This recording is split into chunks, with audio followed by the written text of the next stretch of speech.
नमस्कार किसान भाइयों, आज की इस वीडियो में बात करेंगे कद्दू की खेती जुलाई अगस्त माह में किस प्रकार से करें। कद्दू खेती करने के लिए कैसी मिट्टी की आवश्यकता होती है, क्योंकि जुलाई की माह में काफ़ी ज़्यादा बरसात भी होती है एवं गर्मी भी काफ़ी ज़्यादा रहती है।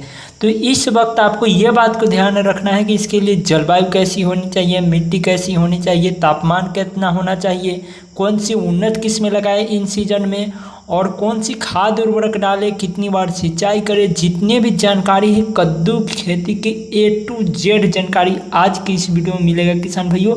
तो आप लोग वीडियो को अंत तक देखते रहिए, क्योंकि एक भी जानकारी आपको मिस नहीं करना है। इसमें एकदम इम्पोर्टेंट पॉइंट का ही जानकारी दी जाएगी। तो सबसे पहले हम बात कर लेते हैं कद्दू की खेती करने के लिए उपयुक्त मिट्टी के बारे में कि कद्दू खेती कैसी मिट्टी में सबसे ज़्यादा उत्पादन देती है। कद्दू खेती को करने के लिए उचित जल निकासी वाली उपजाऊ मिट्टी की आवश्यकता होती है किसान भाइयों। कद्दू की फसल को अच्छी वृद्धि लेने के लिए गर्म और आर्द्र जलवायु दोनों ही उपयुक्त माना गया है किसान भाइयों। इसकी फसल में अधिक पानी की आवश्यकता होती है, तो बरसात के दिनों में आपको काफ़ी ज़्यादा बारिश होगी, तो इसके वजह से आपको सिंचाई भी काफ़ी कम करना पड़ेगा। किंतु किसान भाई बता दें कि अधिक जल भराव भी इसके लिए हानिकारक है। तो आपको वैसी भूमि का चयन करना है जो ऊंचा भूमि हो, इसमें जल का भराव की समस्या न हो, न कि जल भर जाए तो बरसात में काफ़ी ज़्यादा समस्या हो जाएगी, आपका पौधा सूखने लगेगा। बात कर लेते हैं कद्दू की अच्छी फसल के लिए ज़मीन का जो pH मान होता है वो कितना होना चाहिए। तो जो ज़मीन का pH मान है वो 5 से 7 का बीच का जो pH मान है कद्दू खेती के लिए काफ़ी उपयुक्त pH मान माना गया है। तो अगर आपको खेतों का pH मान 5 से 7 के बीच है तो आप कद्दू खेती कीजिए, किसी भी प्रकार की दिक्कत नहीं है। बात कर लेते हैं कद्दू खेती के लिए उपयुक्त जलवायु और तापमान। कद्दू की फसल के लिए शीतोष्ण और समशीतोष्ण जलवायु को अच्छा माना गया है किसान भाइयों।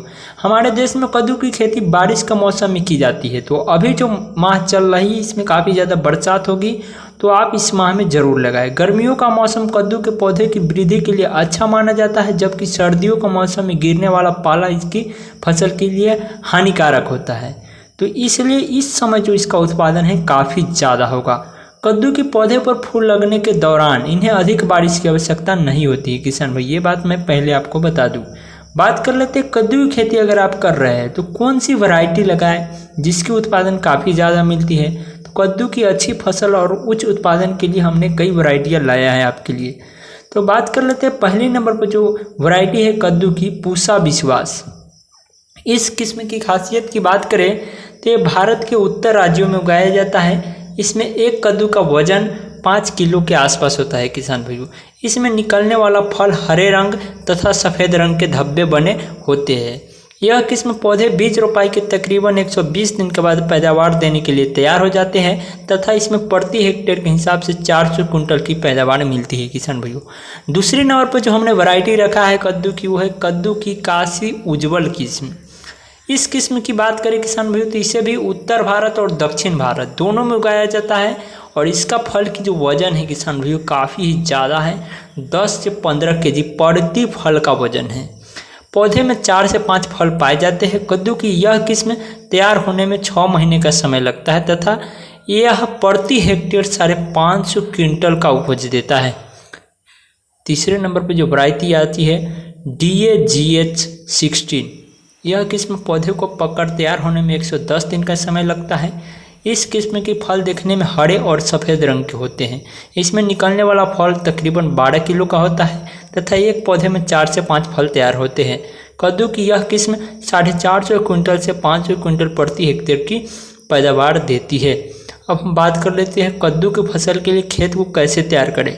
कद्दू की फसल को खेत में लगने से पहले खेत को अच्छी तरह से तैयार कर लेना चाहिए। इसके लिए सबसे पहले खेत की अच्छी तरह से गहरी जुताई आपको कल्टीवेटर से करा देनी है।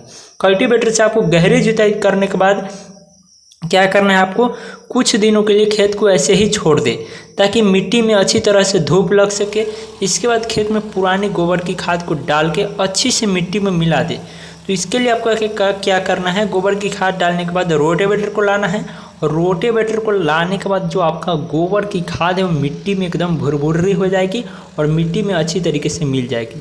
तो आपको रोटेवेटर से भी जुतानी है कद्दू की में फसल में गोबर डालने के बाद। तो ये रही कद्दू में खाद उर्वरक की बात की, इस तरीके से आपको खेत की तैयारी करनी है। अब बात कर लेते हैं कद्दू के बीजों की रोपाई का सही समय और तरीका। कद्दू के बीजों की रोपाई को किसान अपने हाथ से ही करते हैं। 1 हेक्टेयर खेत में तकरीबन 3 से 4 किलो बीजों की आवश्यकता होती है। बीजों को खेत में लगने से पहले उन्हें थीरम या बाविस्टीन या कार्बन डेजिन से आपको उपचारित कर लेना चाहिए। इसके बाद इन बीजों को खेत में तैयार की गई ढोरुमुआ क्यारियाँ जो होती हैं उस पर आप लगा सकते हैं। और तैयार की गई क्यारियों के बीच तकरीबन 4 से 5 मीटर की दूरी होनी चाहिए। वही रोपाई किए गए बीजों के मध्य 1 से 1.5 फीट की दूरी होना चाहिए। तो ये रही कद्दू खेती की जानकारी। तो हम आपसे मिलते हैं किसी और नए टॉपिक के साथ। तब तक के लिए जय हिंद, जय भारत, वंदे मातरम। इस चैनल को सब्सक्राइब नहीं किए हैं तो चैनल को सब्सक्राइब कर लीजिए, वीडियो को लाइक